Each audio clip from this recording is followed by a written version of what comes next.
Ustedes, vamos a dar inicio a la última clase de carbohidratos previa al examen. Ustedes muy bien saben, el examen es el próximo miércoles, ¿cierto?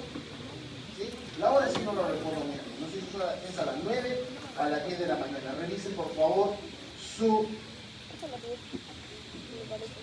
Sí señor, ¿va a pasar? Por favor, Luis, disculpe que lo moleste, caballero, lo único que lo conozco por ahí. Por favor, tenga la gentileza de cerrar la puerta que está atrás, por favor, ¿sí? Póngale una silla, lo que quiera, muy agradecido, ¿eh? Disculpe la molestia.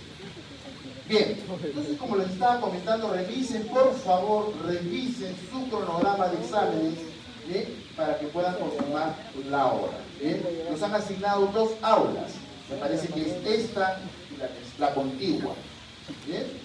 Me parece. Entonces, por favor, es lo único que les pido. Y bueno, obviamente, pues que estudien. Creo que está de más, pero siempre es bueno.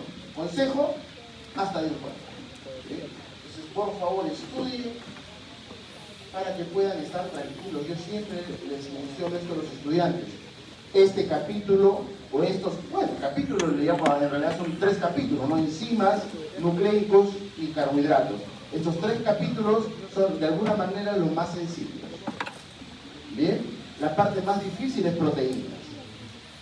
Por cuyo motivo, siempre les digo, trata de tener tu colchoncito, ¿no? Como cuando tienes un ahorro, ¿estamos bien? En este caso tu colchoncito puede ser una buena nota, ¿por cierto? Un 16, un 18. Eso te va a ayudar a llevar con más tranquilidad la segunda parte del curso y está más respirar tranquilo y no estar ansioso por tratar de aprobar el curso. Bien, vamos a continuar entonces. Hoy día nos toca hablar sobre básicamente cadena transportadora de electrones, glucogenolísis y gluconeogénesis básicamente. ¿Bien? Finalmente hablamos del ciclo de glucosa-alanina y también hablamos del ciclo de Cori. ¿Sí? Ahí terminamos, con el ciclo de Cori y glucosa-alanina terminamos todo. Entonces comenzamos con la cadena transportadora de electrones. Y hemos visto de alguna manera que lo que se hace con la cadena transportadora de electrones es justamente transferir esos electrones, ¿cierto? Que se encuentran ¿dónde? En la matriz mitocondrial hacia la mitocondria, ¿no es cierto? Hacia la cadena transportadora de electrones. ¿Y quién transporta esto? No vienen a decir NADH y el FADH2. Pero estos, ¿dónde se encuentran? En enzimas que catalizan reacciones de óxido-reducción. ¿Estamos bien? Estas son las enzimas encargadas justamente de transportar estos electrones. Esta cadena transportadora de electrones no es sino la vía final común. Recuerden si ustedes, si no me equivoco, en la primera clase, ¿cierto? Cuando hablábamos de las etapas, y la tercera etapa, justamente la vía final común. ¿En qué tipo de células? En células aerobias.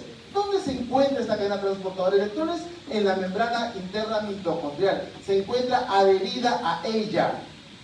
Es parte constitutiva de ella. ¿Estamos bien? Listo. Y ahí obviamente se le transfieren los electrones, ¿no? Para finalmente transferírselos a oxígeno, ¿sí? Esta, como les dije, está constituida por enzima de óxido-reducción y la energía que se libera de estas reacciones es atrapada para formar ATP. Lo vamos a ver más adelante con mucho más detenimiento para que ustedes puedan visualizar esto de la formación del ATP. Entonces, ¿quiénes son aquellos que transfieren las enzimas que participan en la transferencia de electrones a esta cadena transportadora de electrones? Y no vienen a decir sino aquellas ligadas al NADH como tanto al NADH como al FADH2 son deshidrogenasas. ¿Estamos bien? Estas deshidrogenasas, por ejemplo, como por ahí, malato deshidrogenasa, isocitrato, alfa-cetoglutarato de deshidrogenasa del ciclo de Krebs, piruvato de deshidrogenasa, etcétera, etcétera, etcétera. ¿Bien? Después ustedes usaron el FADH2, también hablamos de deshidrogenasa, succinato de deshidrogenasa del ciclo de Krebs, alfa-glicerol-fosfato de deshidrogenasa de las lanzaderas, etcétera. ¿Bien? ¿Qué observan ahí ustedes? Esta es la membrana interna mitocondrial. ¿Cierto que con esto? Los famosos complejos respiratorios. En alguna oportunidad me lo debí mencionar, tuve que decirlo al final, pero bueno, aprovecho la oportunidad para decir que estos son los complejos respiratorios, del 1 al 4. Pueden observar ustedes acá por otro lado el ciclo del ácido cítrico, ciclo de los ácidos carboxílicos, o más conocido como ciclo de Krebs. ¿Se acuerdan, chicos, que se forma de cosa? NADH. ¿Cuántos NADHs?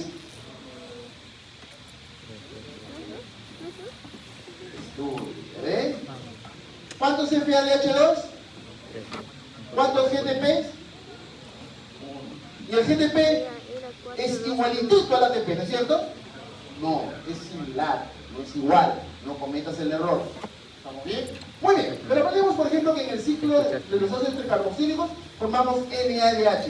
Ese NADH, obviamente, está viniendo con su enzima, por si acaso, ¿ah? Acuérdense que viene con su enzima. ¿Estamos bien? Pero con fines didácticos solamente se menciona a la NADH. ¿Estamos bien? Listo. Entonces, esta NADH, ¿qué hace? Deja sus electrones. ¿A quién se los deja? Al complejo respiratorio 1.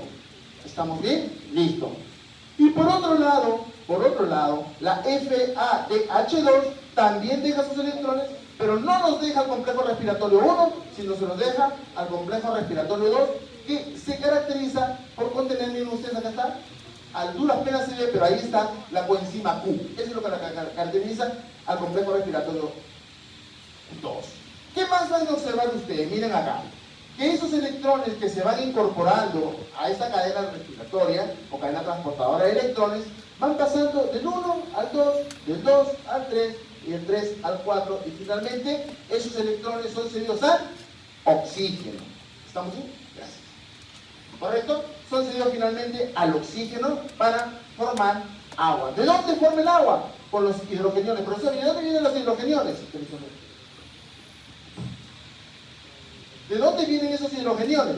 Esos hidrogeniones vienen, miren acá, NADH más un protón, ¿cierto? FADH2, FADH más 2 protones. Muy bien. Estos van a pasar hacia el espacio, miren ustedes acá está, pasando, ¿hacia dónde? Hacia el espacio intermembrana. ¿Estamos bien? Muy bien. Una vez que están en el espacio intermembrana, por acá, ¿sí? Mediante este transportador, son enviados estos protones hacia, nuevamente, la matriz mitocondrial. ¿Para qué?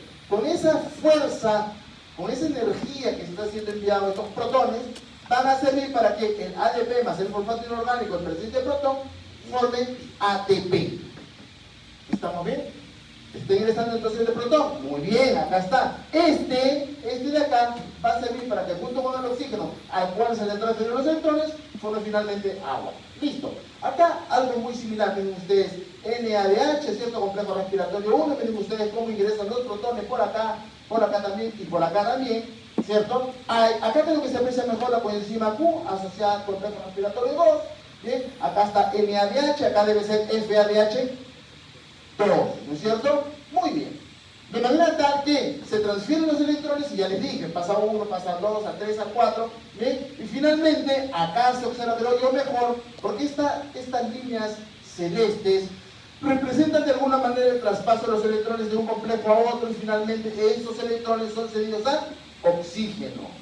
Bien, listo. Una vez que se dio el oxígeno, ese oxígeno con los protones que están siendo enviados por acá, miren ustedes, ¿sí? A través de ¿cierto? Y son enviados de nuevo a la matriz mitocondrial, son los que propician la formación del agua, ¿sí? Y acuérdense que el ADP más fosfato inorgánico y el ATP sintasa formas ATP. Y asunto solucionado, ahí termino todo. ¿Bien? Como ustedes han podido apreciar, tiene 4 complejos respiratorios, 1, 2, 3 y 4. La ubicación de cada uno de ellos, o la presencia de estos complejos, ha sido gracias a los inhibidores de la cadena transportadora de electrones. Esos inhibidores son los que han permitido ulteriormente determinar la existencia y la presencia, ¿no? Y sobre todo la posición secuencial de los componentes. Por ejemplo, la rotenona y el butirato han permitido dilucidar con este complejo 1. Para el caso del complejo 3 es la antimicina A y para el complejo respiratorio 4 es el monóxido de carbono y el cianuro. Esa es una pregunta que la he hecho ya como 2 veces por lo menos. ¿Estamos bien? Ahora les voy a explicar por qué. Acá tienen ustedes, esta me parece que es malato, esta es la piruvato, la glutamato, la isocitrato, alfa-cetoglutarato. Estos son los sustratos, ¿no es cierto? Perfecto. ¿Cuáles serían las enzimas?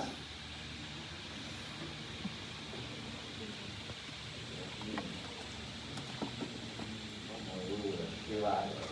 Les acabo de decir que son las deshidrogenasas porque están acopladas a NADH, ¿no es cierto? ¿Sí? A NAD y a FAD, ¿quién se les une? Deshidrogenasas, pues. Entonces tienes malato de deshidrogenasa, isocitrato de deshidrogenasa, piruvato de deshidrogenasa, ¿cierto? Ellos ceden los electrones a este complejo respiratorio 1.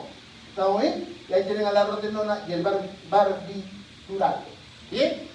Complejo respiratorio 2, coenzima Q, ¿se acuerdan qué es lo que le caracteriza? Complejo respiratorio 2, complejo respiratorio 3, ¿de acuerdo? La antimicina A es la que permitió su ubicación. Y finalmente la pregunta que yo les decía era esta de acá. ¿Estamos bien?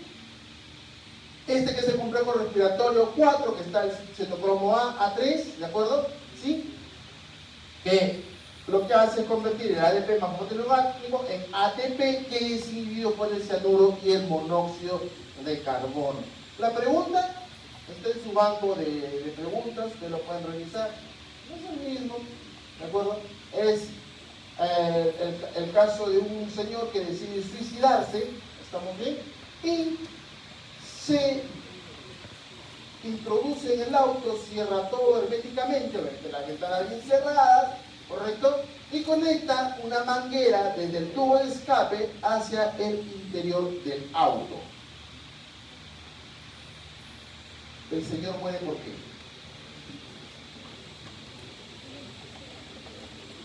Por cólera, porque no podía abrir la puerta. Con monóxido de carbono. Como dirían ustedes, obvio.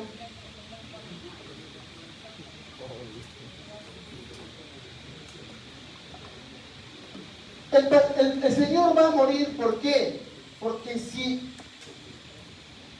hay monóxido de carbono, el monóxido de carbono inhibe al complejo respiratorio 4, por lo tanto no hay transferencia de electrones, la cadena transportadora queda ahí nomás, no hay a quién transferir y el paciente finalmente muere por asfixia. Lo mismo sucede con el caso del cianuro. ¿Listo?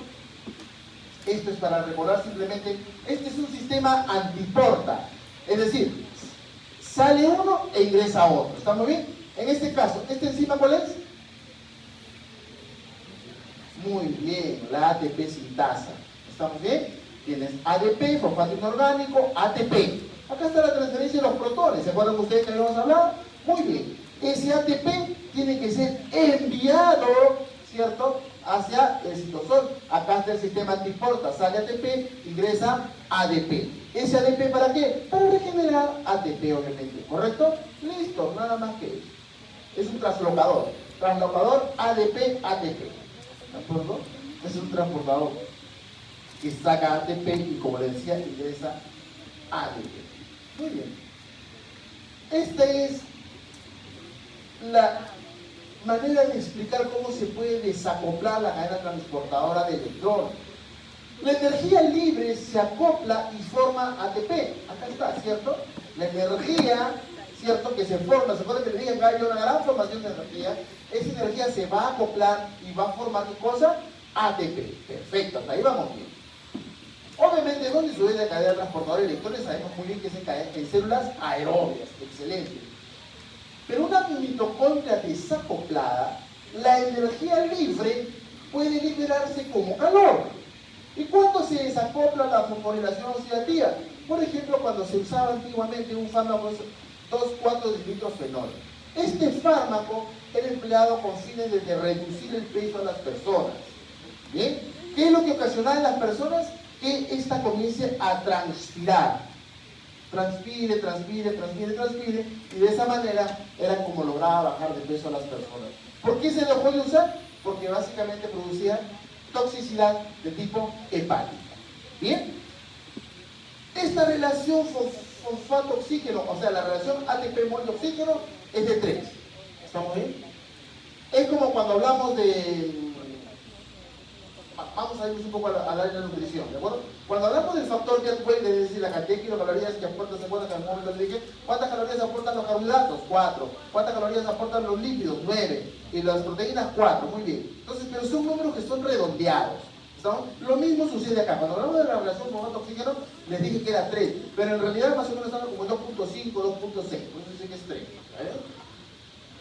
¿Cuáles son los inhibidores de la fosforilación? La oligomicina y los inhibidores del transportador ATP-ADP.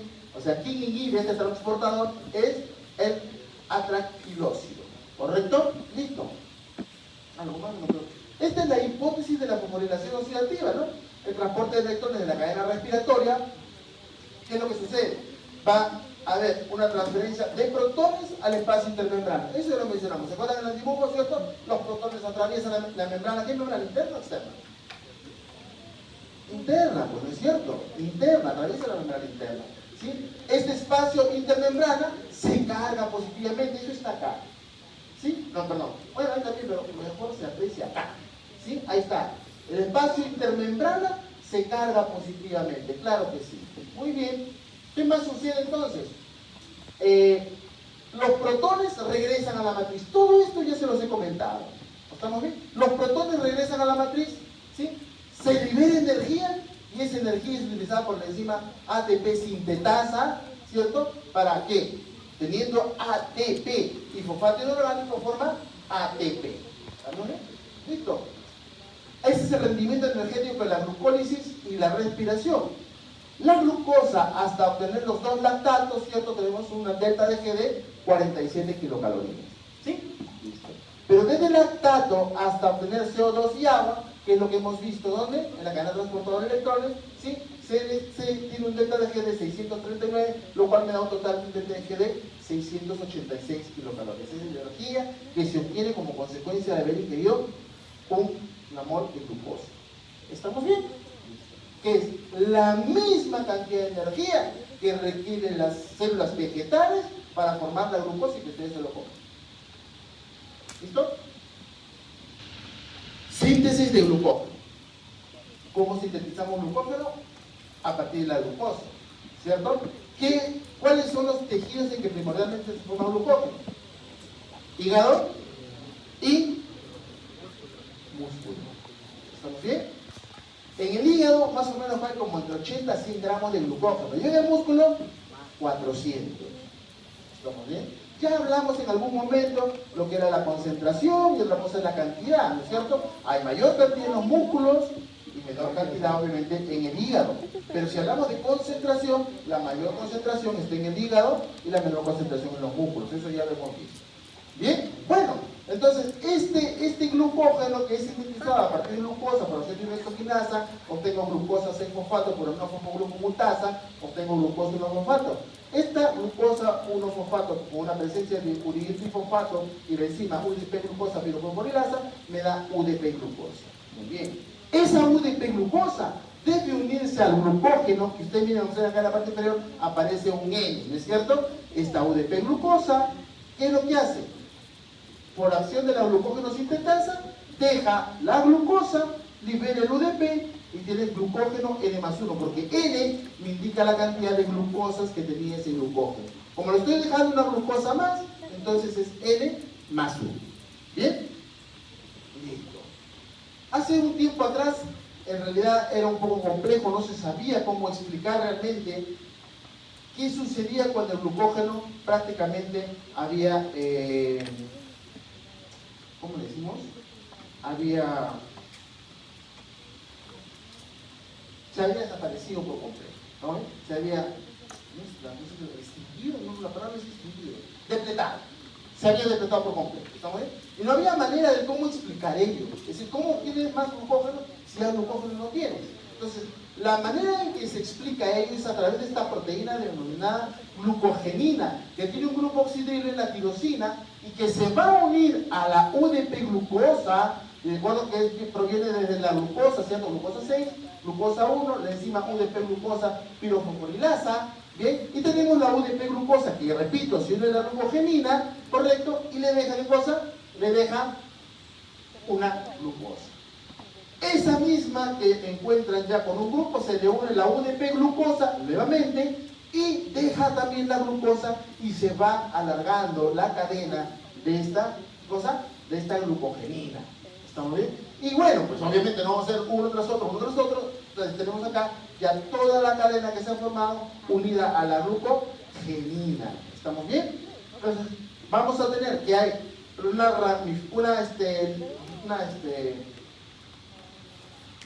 forma lineal, ¿cierto? Y hay una forma ramificada, ¿correcto? Estos son los enlaces alfa 1, 6 y estos que están acá son los enlaces alfa 1, 4. ¿Correcto? Y todo entonces partió a partir de la glucogenina. Esta es la enzima ramificante, ¿cierto? ¿Qué hace la glucógeno sintasa? Va dejando glucosa, una glucosa. ¿Estamos bien? Y miren ustedes qué es lo que hacen, pero porque esto no puede ser de manera infinita hasta nunca acabar, no. La enzima ramificante hace esto, ¿ven? ¿Logran ver? ¿Sí o no? Listo, eso es lo que hace la ramificante.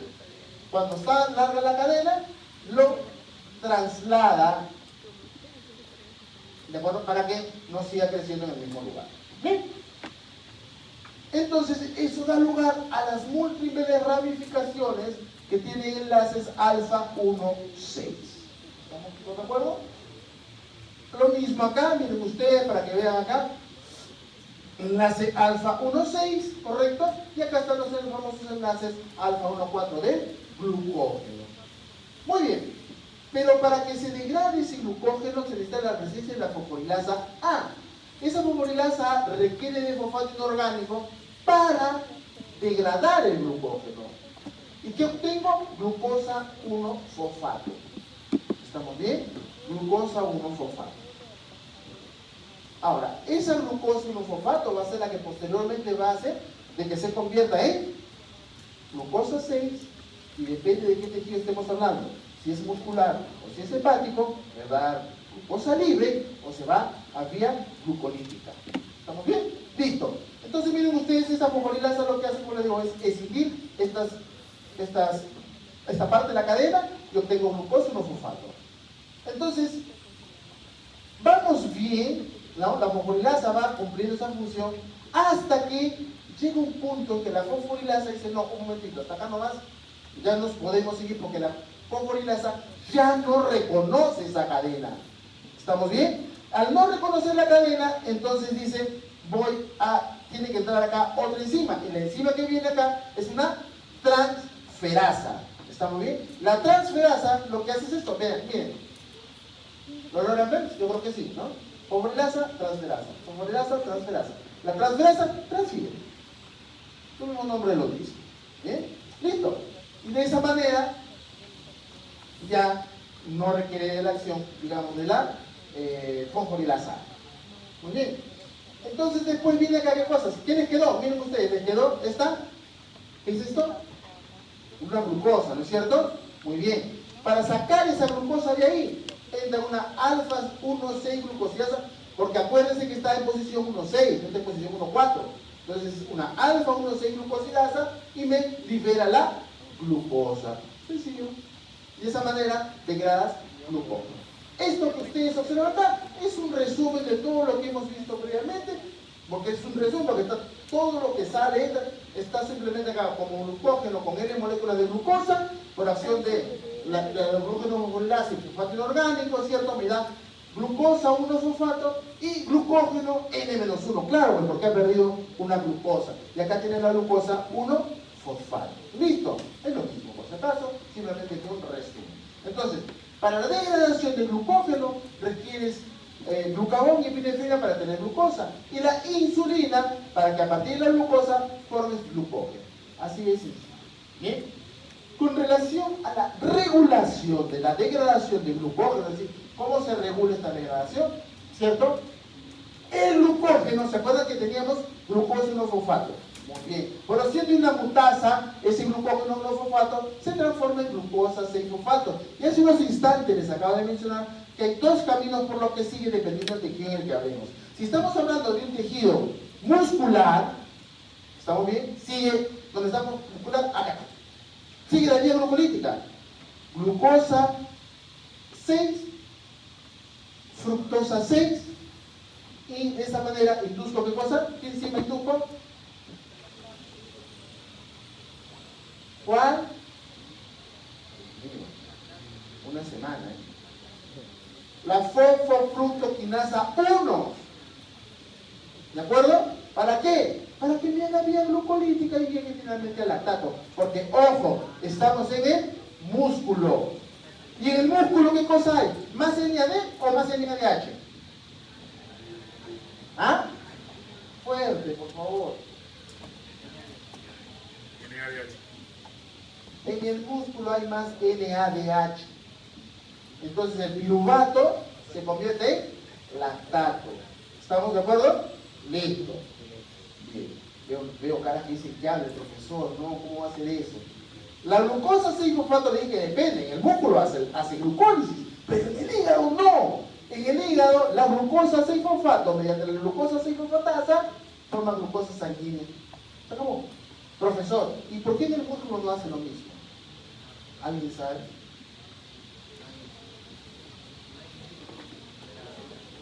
Grupo 5, que levante la mano. ¿Ah? Vamos, ¿por qué? Es lógica. En esta ola hay Villanueva. ¿Hay o no hay? ¿Dónde está? No lo veo, no ha venido a clase. Y después me dice, profesor, yo estoy ahí primerito, adelante, todavía me dice Villanueva. Yupanqui. ¿Está Yupanqui o no está Yupanqui? Ayer lo vi en la noche, pasó a mi costado y no me reconoció. ¿Ah? No está Yupanqui. ¡Ay, Yupanqui! ¿Cómo está usted, caballero? Ayer lo vi en la noche, ¿no es cierto? Así es. Yo pasaba a ver Yupanqui a ver si me hace así, nada, Yupanqui muy seriamente seguía según él hablando por teléfono. Bien, porque no tiene esta enzima, señores, no tiene esta enzima. El músculo no tiene esa enzima. ¿Estamos bien? Por ese motivo hace esto de acá. Y además, obviamente, el músculo necesita energía. ¿Se acuerdan de ti? No vayan a hacerlo, no vayan a hacerlo. Bien, bueno, eso es, ¿de acuerdo? Listo. ¿Qué sucede en el hígado? En el hígado, el glucagón interacciona con su receptor, ¿está bien? Activa las proteínas G para finalmente activar ACQesa,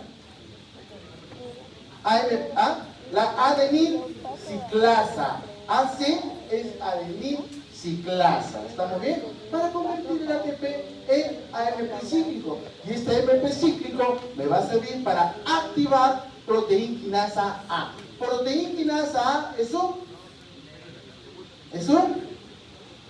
tetrámero. Vamos, acá está, miren ustedes, no hay ni siquiera que estudiar. Acá están los 4 bolitas, es un tetrámero. ¿Estamos bien? Y tiene este dímero, que es un dímero regulador. ¿Estamos bien? Y tiene este otro dímero, que es un dímero catalítico. ¿Estamos bien? Entonces, el regulador es el que dice cuándo se activa y cuándo se inactiva, y cuándo se separa y cuándo se junta. Obviamente viene por orden, claro que sí. ¿Estamos bien? Y este es el catalítico, que es el que cumple la función. Esto es lo que sucede con el glucagón. Entonces, estamos en el hígado. Bien, acá viene la continuación. ¿Rápido o lento? ¿Cómo lo sé? Lento. Primer punto. Cuando uno ingiere alimentos, ¿estamos bien? ¿Sí? ¿Qué es lo que va a pasar? Esto de acá.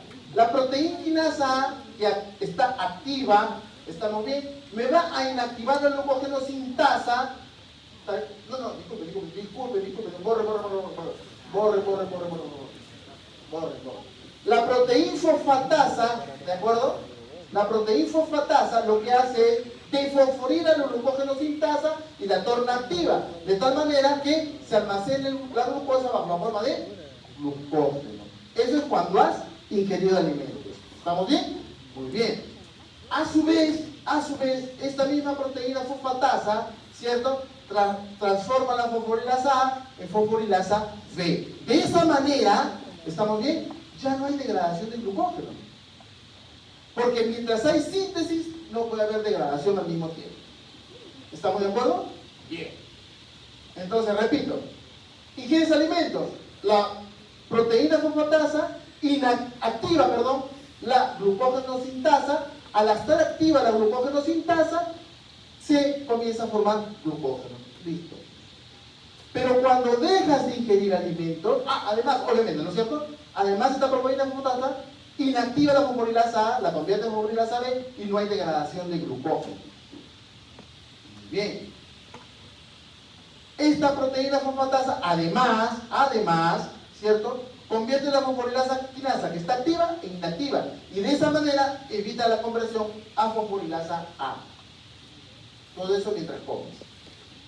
Pero cuando ya no comes, no ingieres alimentos, la fosforilasa quinasa que está inactiva, por acción de la proteína quinasa A, que está activa, torna activa la fosforilasa quinasa. Entonces lo que hace es que fosforilasa B se convierte en fosforilasa A y produce la glucogenolisis. De la misma manera, esta proteína quinasa A que se encuentra activa, lo que hace es que la glucogenosintasa se inactive de manera tal que ya no hay síntesis de glucógeno, sino simplemente hay degradación del mismo. ¿Correcto?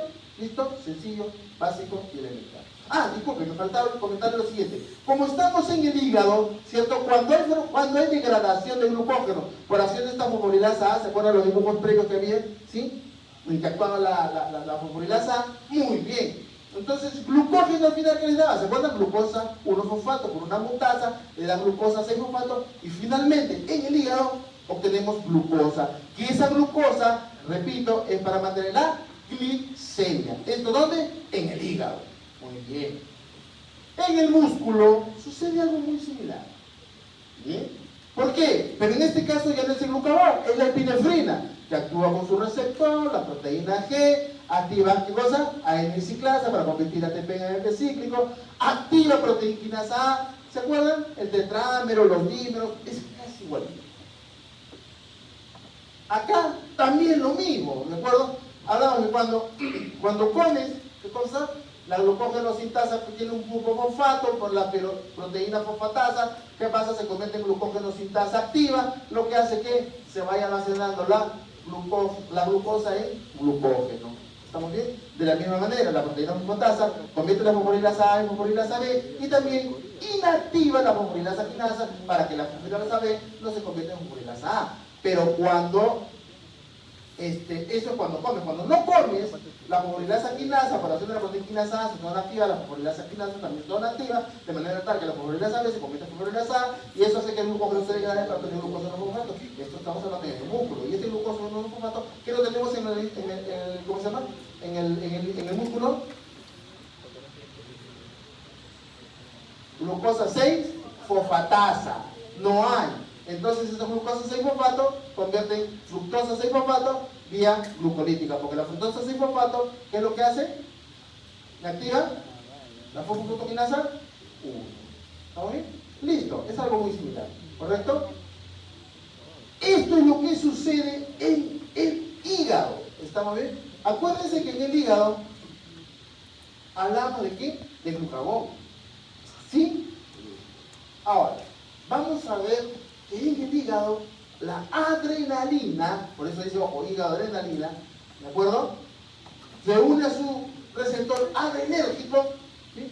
Activa fosfolipasa C para convertir fosfatilinositol 4,5 bifosfato en fosfatilinositol trifosfato más diacilglicerol. Este inositol trifosfato lo que hace es libera el calcio que se encuentra en el retículo endoplasmático y se va hacia el citoplasma. Antes de continuar, quiero mencionarles que esto sucede básicamente en ¿qué personas? En deportistas, 1, y en situación de estrés, 2. ¿Estamos bien?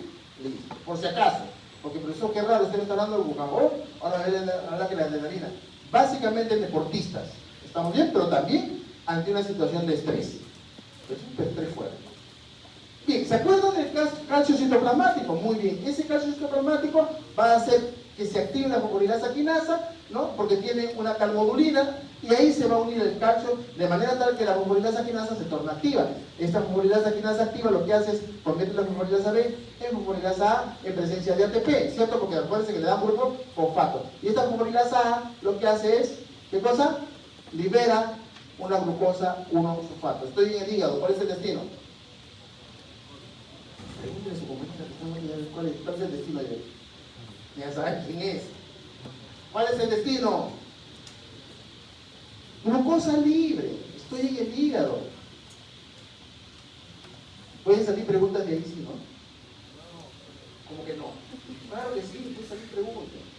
no se preocupe. Voy a tratar de esmerarme, no he dicho que voy a hacerlo, voy a tratar de esmerarme. Bien, vamos a hablar ahora de los proteoglucanos. Los proteoglucanos, como su mismo nombre lo dice, proteo de proteína, ¿sí? Y tiene cadenas lineales de polisacáridos. Glucanos, fácil relacionarlos, ¿cierto? Glúcidos, ¿correcto? Proteínas y glúcidos. En este caso, hablamos de polisacáridos, ¿sí? Las cadenas están constituidas por un ácido urónico y una exosamina, integran pelumorbidio, líquido sinovial, cartílagos, etc. Estos cumplen una función de más que todo de estructura. ¿Bien? ¿Dónde son sintetizados? Retículo endoplásmico y aparato de Golgi son secretados por las células, y lo que van a ver a continuación son queratansulfato, por ejemplo, ¿de acuerdo? Condroitinsulfato, ácido hialurónico, ¿no? Que tanto lo encuentran ustedes en la propaganda, ¿no? Con ácido hialurónico, ¿no? Ahí está el ácido hialurónico. Entonces, un proteoglucano. ¿Estamos bien? Estas, como también en algún momento les he mencionado, son cadenas largas, N-acetiladas, ¿correcto? ¿Sí? Y ahí tienen los grupos, los glucósidos, ¿no? Ejemplos de proteoglucanos, ahí tienen ustedes ácido hialurónico, bien, de líquido articular, la heparina que se encuentra en el hígado, en el vaso, ¿bien? Condroitin 6-sulfato, partículas de piel, etc. Bien, ahora pasemos a lo que son las glucoproteínas. A diferencia de los proteoglucanos, estos quizás sean más importantes porque tienen una función que cumplir, ¿correcto? Son proteínas ligadas a glúcidos. La parte proteica es sintetizada en el retículo endoplásmico, contienen manosa, L-fucosa, contienen galactosa, glucosa, etc. ¿Ven? Son secretadas por las células, están ligadas a la membrana celular, son degradadas por enzimas lisosomales que son específicas para cada tipo de monosacárido. ¿Bien? Y los ejemplos que observamos, como pueden ver ustedes, ellos sí cumplen una función, ¿no es cierto? Por ejemplo, la eritropoyetina, ¿bien? La protrombina, que es una enzima, después tienen ustedes en el sistema inmune la gamma-globulina, la transferrina en el transporte, por ejemplo, por solo mencionarles algunos ejemplos de glucoproteínas. Digo, quizás las más importantes, no quiere decir que las otras no lo sean, pero estas cumplen funciones a diferencia de los proteoglucanos. Vayamos a ver la gluconeogénesis. La gluconeogénesis, acá dice, ahí está, compuestos que no son carbohidratos. Es decir, a partir de estos compuestos que no son carbohidratos, se sintetizan glucosa. ¿Estamos bien? Eso es la gluconeogénesis. Principalmente realizada ¿dónde? En el hígado. ¿Qué otro tejido realiza el gluconeogénesis? Los riñones. Pero básicamente es el hígado. Básicamente es el hígado. ¿Se acuerdan que en la primera de la clase le dije cuál es el principal aminoácido gluconeogénico?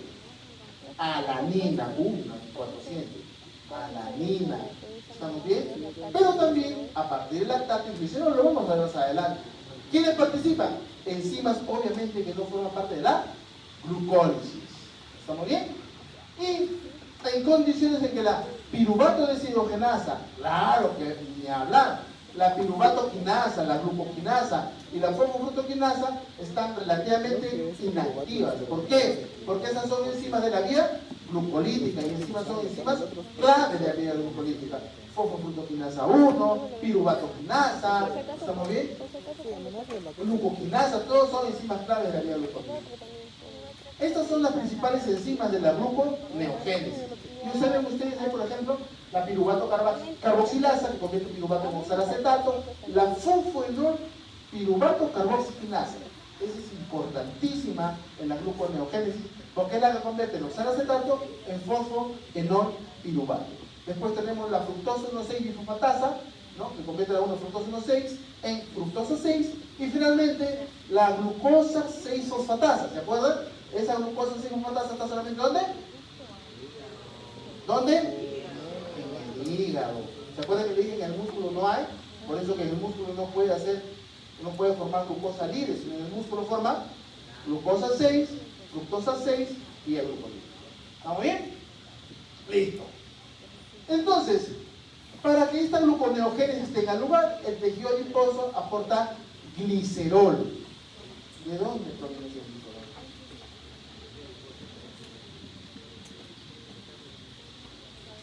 ojo, estamos en un proceso de gluconeogénesis, ¿correcto? Disculpen. Cuando hablamos de gluconeogénesis, estamos hablando que ya no estamos en la fase postprandial, sino estamos en la fase postabsortiva. Ya se marearon. ¿Ah? ¿Cómo que sí? Gratis. Bien. Entonces, ¿qué sucede en esa fase? Porque, ¿para qué hago gluconeogénesis? Para obtener glucosa cuando el organismo ya no está ingiriendo carbohidratos. Necesito glucosa, para que no se afecte básicamente qué tejidos. Cerebro y ¿qué? ¿No? ¿Qué? Glóbulos rojos o eritrocitos. ¿De acuerdo? Listo. Vamos, ¿de dónde sale el glicerol después de tanto preámbulo? Perdón. ¿De dónde primo? Sí, pero sí, ¿de dónde le digo? Sí, sale del tejido adiposo, de la extinción de los triglicéridos. Correcto, ya lo vimos en la reunión pasada. Muy bien, entonces ese glicerol se va hacia el hígado. Lo mismo que sucede con los aminoácidos y el lactato, porque se acuerdan que ese lactato en el hígado ha sido o proviene del piruvato. ¿Qué hay más? Segunda vez que le pregunto, ¿qué hay más en el músculo? ¿NAD o NADH? NADH. ¿Estamos bien? Listo. Entonces forma lactato y se va al hígado. ¿Y en el hígado qué hay más? ¿NADH o NAD? NAD es lo que más hay. ¿Estamos bien? Entonces, como en el tejido muscular hay más NADH, la dirección va de piruvato hacia lactato. ¿Estamos bien? Porque hay más NADH. En cambio, en el tejido hepático es lo contrario. Entonces, va en el otro sentido. ¿Estamos bien? Por eso que convierte lactato en piruvato. Entonces, esta es diablopolítica, ¿no es cierto? Piruvato. Muy bien. Esta lanina, ¿de dónde proviene? Del tejido muscular. ¿Estamos de acuerdo? Tejido muscular. Y también la lanina es el principal aminoácido gluconeogénico, no es el único. Por eso está apostado también dice aminoácido. ¿Bien? Y el lactato que también viene del músculo. ¿Lactato qué enzima? Lactato deshidrogenasa. ¿No es cierto? NAD forma NADH, ¿está bien? Para obtener piruvato, ¿correcto? Muy bien. Esta lanina me da piruvato y va a ingresar el piruvato hacia la mitocondria. ¿Estos ácidos grasos de dónde provienen? ¿De dónde?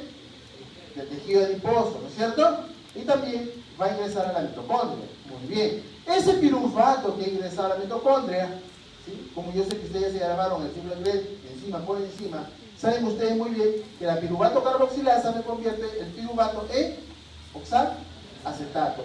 Y por acción de la piruvato deshidrogenasa, el piruvato me forma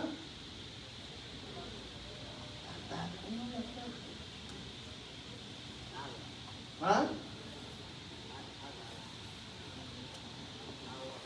Acetil-CoA. Ahí está. ¿Cuál es el problema? Este piruvato, ¿por dónde comenzamos? Un ratito. Me falta. Los ácidos grasos, que también han ingresado, ¿cierto? Recuerden acá. Ahí está, ingresaron. Ahora los tenemos acá. Estos ácidos grasos van a dar finalmente acetil-CoA. Ahora, ojo. Este acetil-CoA inhibe a esta enzima, que es la piruvato deshidrogenasa. El ATP que se está formando también va a inhibir a esa piruvato deshidrogenasa. Muy bien. Ahora, en el proceso de degradación de los ácidos grasos para formar acetil-CoA, se va a formar NADH. ¿Estamos bien? Bastante NADH se va a formar. Y este NADH que se forma, me va a servir para que este oxalacetato se convierta en malato, pero también me va a servir para inhibir a la piruvato deshidrogenasa. ¿Correcto? Muy bien. Sigamos con el piruvato, oxalacetato. Como oxalacetato no puede salir de la mitocondria, no sale ni de fuego. Por lo tanto, por un proceso de transaminación, el oxalacetato se convierte en aspartato. Y como aspartato, sí sale de la mitocondria.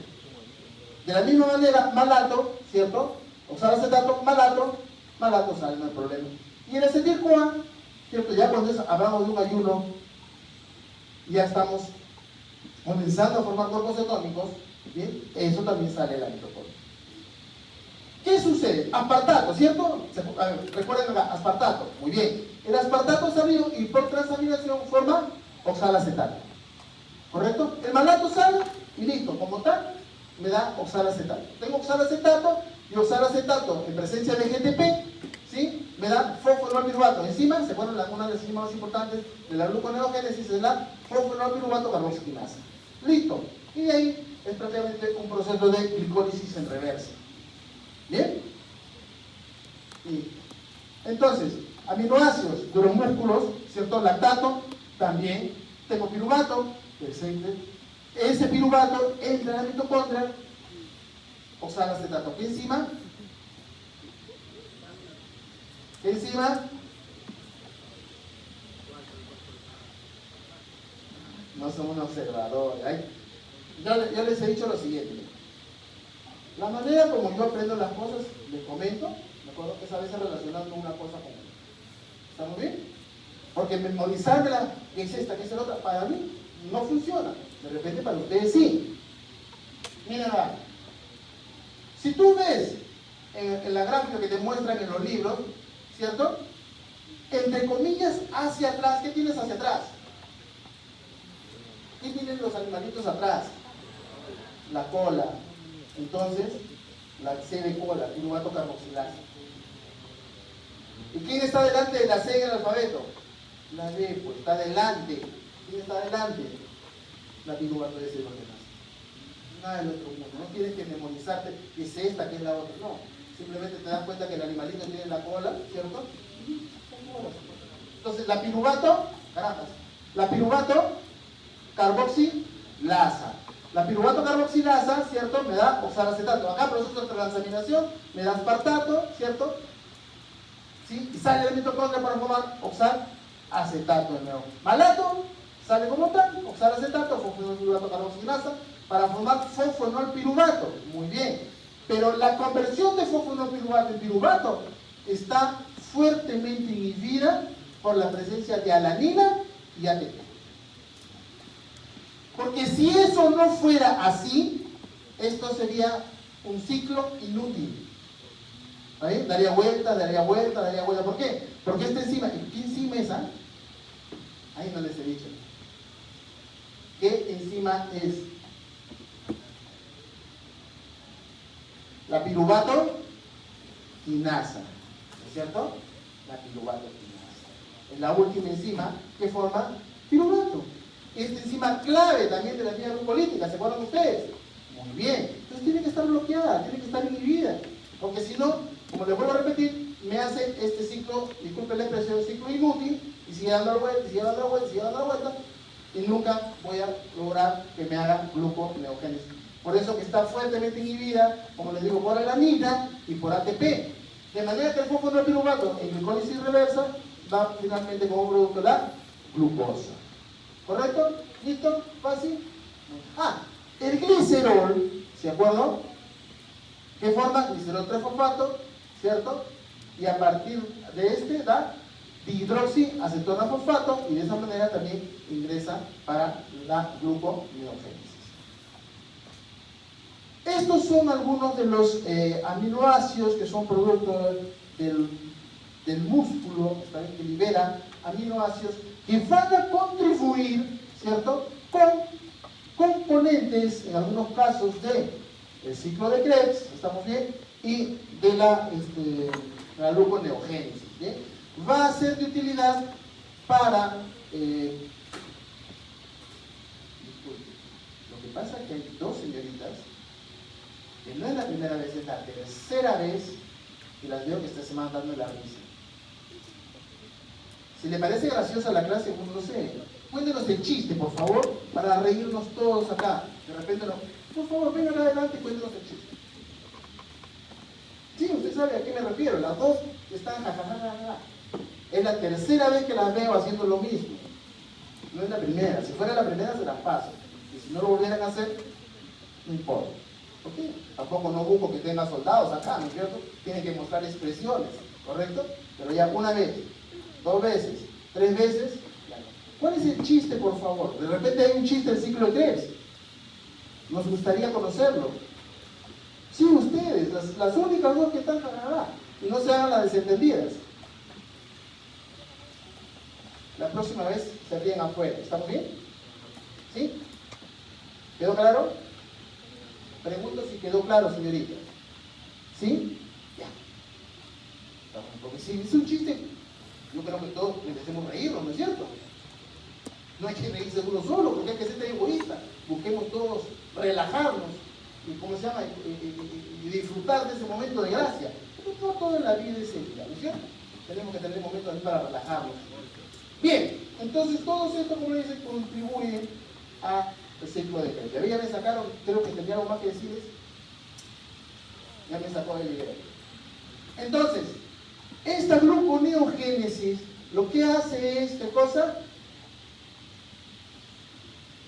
Tengo la glucosa 6-fosfato al final, correcto, al final de la gluconeogénesis, ¿sí? Y una glucosa 6-fosfatasa me da glucosa, que es la glucosa que va a servir para mantener el nivel de glicemia, y me va a dar fosfato inorgánico. Pregunta, ¿dónde estoy? ¿En qué tejido?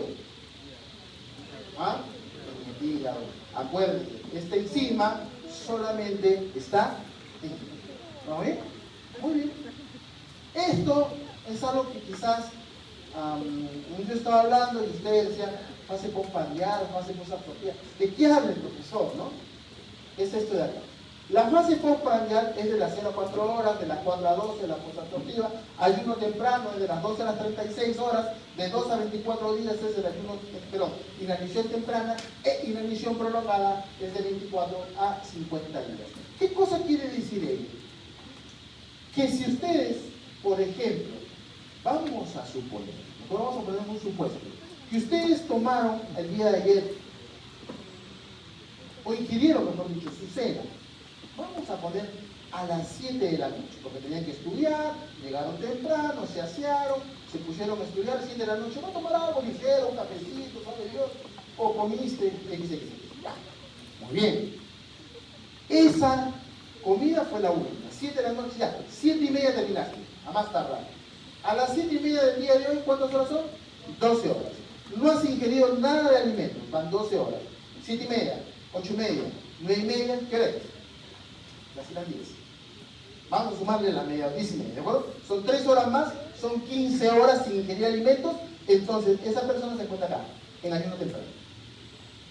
Si esa persona ahorita come, rompe el ayuno y pasa acá de nuevo. ¿Se entiende? ¿Sí? Por si acaso. ¿Correcto?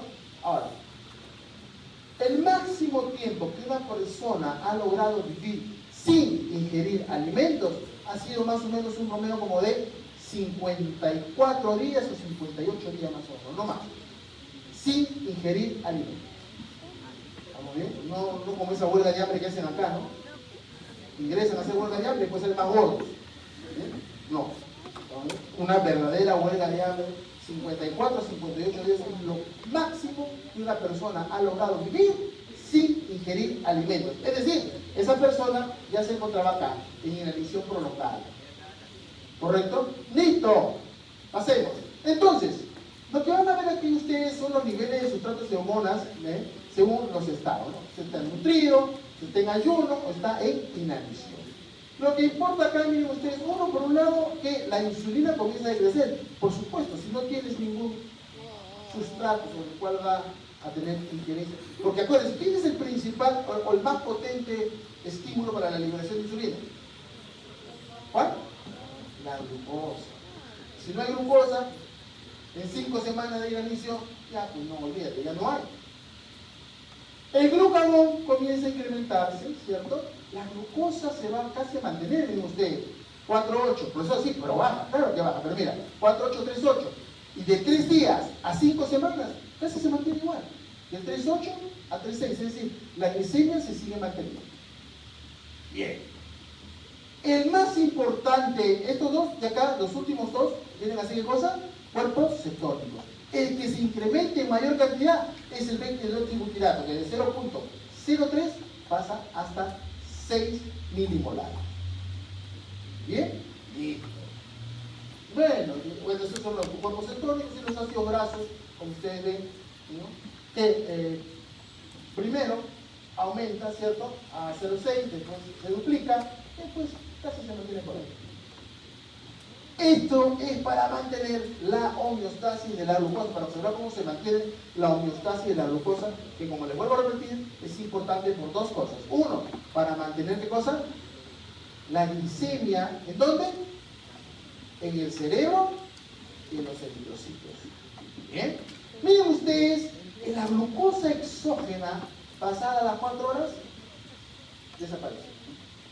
Muy bien. Entonces, ¿quién entra ahí? Miren ustedes, acá ya comenzó a aumentar la glucogenolisis. Pero la glucogenolisis, ¿de acuerdo? Decae más o menos hacia el día 30. Ya no hay glucogenolisis al día 30. Mientras que la gluconeogénesis, ¿cierto? Porque decía 5, vean ustedes, se intersecta acá. Es decir, en el día 16 más o menos, la gluconeogénesis y la glucogenolisis aportan o mantienen, ambos contribuyen con el 50% por la manutención de los niveles de glucosa en el organismo. ¿Estamos bien? Entonces, eso sucede en el día 16. Ahí está, ¿eh? Glucogenolisis, gluconeogénesis. Y hacia el día 30, la gluconeogénesis muestra su más alto valor, ¿de acuerdo? Para después descendiendo, no drásticamente, pero sí comienza a bajar. Ya estos son días, por si acaso, por eso ya hay un símbolo ahí, hay un quiebre, ¿no es cierto? Porque estas son horas, estamos hablando, ¿acá dije días? Disculpen, horas. Horas, disculpen, sí, la vez pasada también dije la misma, por eso se me acordé, me vino a la memoria. 16 horas, perdón, 16 horas, disculpen ustedes. Mil disculpas, borre, en 16 horas. Y después todavía vamos del punto de quiebre acá. Acá hay un punto justamente que me indica la división entre horas y días, ¿no? Por eso que ven ustedes esta curva que hay una inflexión, ¿de acuerdo? Y repito, es hacia las 16 horas en que la gluconeogénesis y la glucogenolisis aportan ambos con el 50%, ¿de acuerdo? Para la manutención de la glicemia, 16 horas. ¿Bien? Y más o menos como a las 30 horas, ¿estamos bien? La glucogenolisis casi no existe. Bueno, esto casi no merece mayor explicación, es la pérdida diaria al final del periodo. Básicamente las proteínas, como ustedes ven, ¿sí? No hay mucha pérdida. ¿Por qué? Porque las proteínas las necesitamos con otros fines. ¿Estamos bien? Necesitamos, por ejemplo, para el sistema inmune, las necesitamos como parte de nuestra estructura corporal, etc. En cambio, las grasas, eso sí son fuentes de energía y son las que mayor aporte de energía brindan. Porque la grasa es pues aquella que se encuentra tanto en la región abdominal como en los brazos y en las piernas, en la región dorsal también, la subescapular, etc. ¿Bien? Esa grasa adosada al cuerpo es la que va a brindar mayor aporte de energía. Porque los carbohidratos llega un momento que se acaban y ya no hay más. Y las proteínas, repito, tienen otra finalidad, no es finalmente brindar energía. Un resumen de todo lo que hemos conversado. Bueno, la glicemia siempre se mantiene un estrecho rango, ¿bien? Para cuyo fin se hace uso de la gluconeogénesis o la glucogenolisis. ¿Estamos bien? Además, hay hormonas reguladoras, como hemos visto, que son la insulina y el glucagón. Y en el ayuno, el hígado mantiene esos niveles de glicemia. Porque no es el músculo, es el hígado, puede ser. Porque el hígado tiene encima glucosa 6, fosfatasa. Listo, no más que decir. ¿Bien? Las primeras horas de ayuno, la glucogenolisis es la responsable de mantener la glicemia. Miren ustedes acá. ¿Sí? En las primeras horas de ayuno, ¿sí? Las primeras horas de ayuno, la glucogenolisis es la responsable de mantener esos niveles de glicemia. Claro que sí. ¿De acuerdo? Después va a disminuir el glucógeno hepático. Disminuye el glucógeno hepático y aumenta la gluconeogénesis. ¿Por qué? Porque está sucediendo esto, ¿cierto? Disminuye el glucógeno hepático, claro, y aumenta la gluconeogénesis. Eso es lo que estamos viendo acá. ¿Bien? ¿Qué sucede en las 16 horas de ayuno? Ahí está, ¿no es cierto? 16 horas de ayuno. 16 horas de ayuno, ¿cierto? 50-50. ¿Bien? Listo, responsable de la glucosa. Y finalmente, a las 30 horas de ayuno, ¿cierto? ¿Qué es lo que sucede? ¿Quién predomina? ¿La gluconeogénesis o la glucogenolisis? La gluconeogénesis. ¿Correcto? Utilización de carbohidratos por el hígado en el ayuno, perdón. Ayuno. En el hígado, ojo, en el hígado. ¿Se acuerdan que ya estoy en el hígado? El glucagón, ¿qué hacía el glucagón? Proteínas G activaban adenina ciclasa para convertir ATP en AMP cíclico. ¿Correcto? Listo.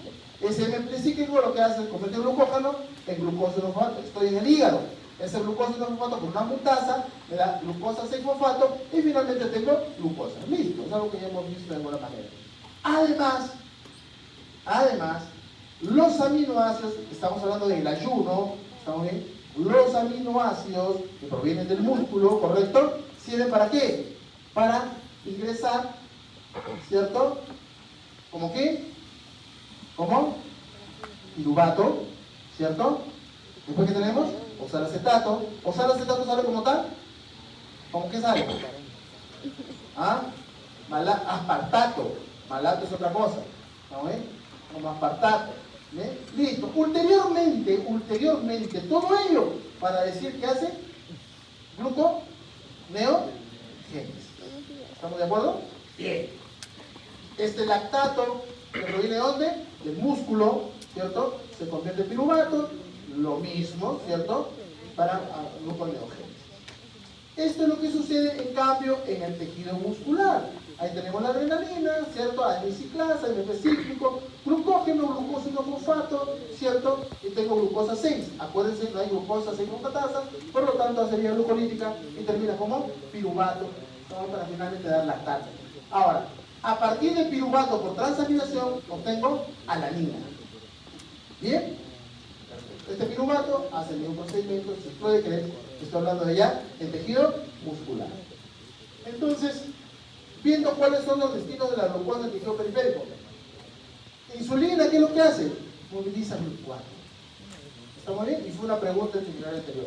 Moviliza GLUT4 y estimula de esa manera el transporte de glucosa en dos tejidos. Tejido muscular y tejido adiposo. ¿Bien? Listo. En el adiposo, la insulina estimula la glucólisis y la formación de glicerol 3-fosfato para la síntesis de triglicéridos. ¿Bien? Acuérdense que la vía glucolítica en el tejido adiposo es importante por la formación de ¿qué? De glicerol 3-fosfato. Muchos respondían triglicéridos, no. La respuesta es glicerol 3-fosfato. ¿Correcto? Porque es a partir de ahí que recién se va a sintetizar los triglicéridos. En el músculo, la insulina estimula la síntesis de glucógeno. Eso sucede en el músculo. ¿Sí? Y la captación de glucosa dietética por los tejidos, hígado, músculo y tejido adiposo, produce una disminución de la glucosa sérica. Claro que sí, yo como, ¿cierto? Un pedazo de pan, un caramelo, el caramelo que siempre como, ¿cierto? Ingresa al intestino, llega, se absorbe por los enterocitos, pasa por GLUT2, ¿cierto? ¿Hacia dónde? ¿Hacia dónde va? Hacia el hígado, ¿no es cierto? Una vez que esté en el hígado, ¿qué hace? Va hacia tejidos extrahepáticos. Muy bien. Pero en ese transcurrir, ¿correcto? Está por los niveles de glicemia, se suben obviamente cuando uno ingiere carbohidratos, pero poco a poco esos niveles de carbohidratos van a disminuir. ¿Para qué? Para nutrir a esas células que forman parte de los tejidos. Esto es un resumen de todo, ¿cierto? Comprenderán ustedes que ante la presencia de glucosa, ¿cierto? En sangre, lo que se hace es liberar insulina, ¿cierto? Esta insulina lo que hace es, en el hígado, es estimular la síntesis de glucógeno. ¿Estamos bien? Ahora, cuando la glucosa disminuye en sangre, esa señal va hacia el páncreas y ¿sabe qué? Secreta glucagón. ¿Para qué? Para que me degrade el glucógeno. ¿Bien? Terminamos, faltan dos láminas nada más, ciclo de Cori y ciclo, ¿cuál? Alanina. glucosa alanina. Son las dos. Bien, entonces la glucosa llega al tejido muscular, glucólisis, piruvato. Como bien sabemos, en el tejido muscular, el piruvato se convierte en lactato por acción de la lactato deshidrogenasa. Mayor cantidad de NADH, ¿sí? Forma NAD, entonces obtengo lactato. Pero ese lactato ahí no va a ser utilidad, sino que este lactato va a ser enviado por torrente sanguíneo, circulatorio, como ustedes gusten, ¿cierto? Hacia el hígado. En donde por la misma enzima, lactato deshidrogenasa, ¿sí? Y en presencia de NAD, ¿correcto? Me va a dar piruvato, ¿sí? Y de esa manera obtengo finalmente glucosa. ¿Bien? Glucosa 6-fosfato, glucosa, y se completa el ciclo glucosa-lactato, o también denominado ciclo de Coli. ¿En qué etapa sucede ese ciclo de Coli? En cualquier momento. Pero se intensifica más en deportistas, o personas que están haciendo ejercicios constantemente, sin ser deportistas. ¿Bien? En ellos se intensifica. Finalmente, terminamos. Ciclo glucosa-alanina, la glucosa es enviada hacia el músculo por glucólisis y llega al piruvato. Pero acá, como es glucosa-alanina, ¿cierto? El piruvato, por acción, o mejor dicho, por una transaminación, el piruvato se convierte en alanina, para cuyo fin ha requerido de glutamato que proviene de las proteínas musculares y se forma alfa-cetoglutarato y alanina. Esta alanina, por torrente circulatorio, es enviada hacia el hígado, en donde por otro proceso de transaminación y en presencia de alfa-cetoglutarato, la alanina se convierte en piruvato para hacer gluconeogénesis y obtener glucosa. ¿En qué fase es esto? En la fase post-absortiva. ¿Estamos bien? Y bueno, este alfa-cetoglutarato me da glutamato, y ese glutamato me da dar lugar a la formación de urea. Listo, se acabó. Se finó. Se jugó de aquí.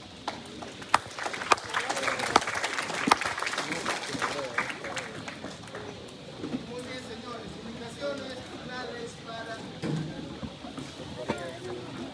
Indicaciones finales para el examen. Estudien bien para que tengan, como les digo, su buen colchoncito y no tengan problemas cuando ya ingresemos a la segunda parte del curso, que sea más llevadero el curso. La parte correspondiente a proteínas sí es un poquito pesada. Como yo les digo, en alguna oportunidad tuve la, no sé si es la suerte o no, de dictar ese capítulo y es un poquito pesado. Para un profesor es difícil, para un estudiante debe ser lo más. Entonces, por eso mi recomendación. Lo otro, recuérdense que se van a usar fichas ópticas. ¿Estamos bien? Por lo tanto, traigan su lápiz, ¿está bien? Traigan su borrador, porque algunos se olvidan borrador y pierden tiempo, porque es una pérdida de tiempo. Algún borrador es pérdida de tiempo, no pierde tiempo. Ahora, si te olvidaste, ya es otra cosa. Pero siempre en la noche, deja listo todas tus cosas de manera tal que lo coges y te sales de frente para tu examen, nada más. ¿Correcto? Entonces traigan su borrador, tajador, lápiz. Sin ficha óptica, por favor, marquen bien, ¿sí? Se les va a pasar la voz, obviamente, creo que 10 minutos antes que termine el examen, se les avisa que se va a terminar el examen. No intenten copiar. Alguna recomendación más.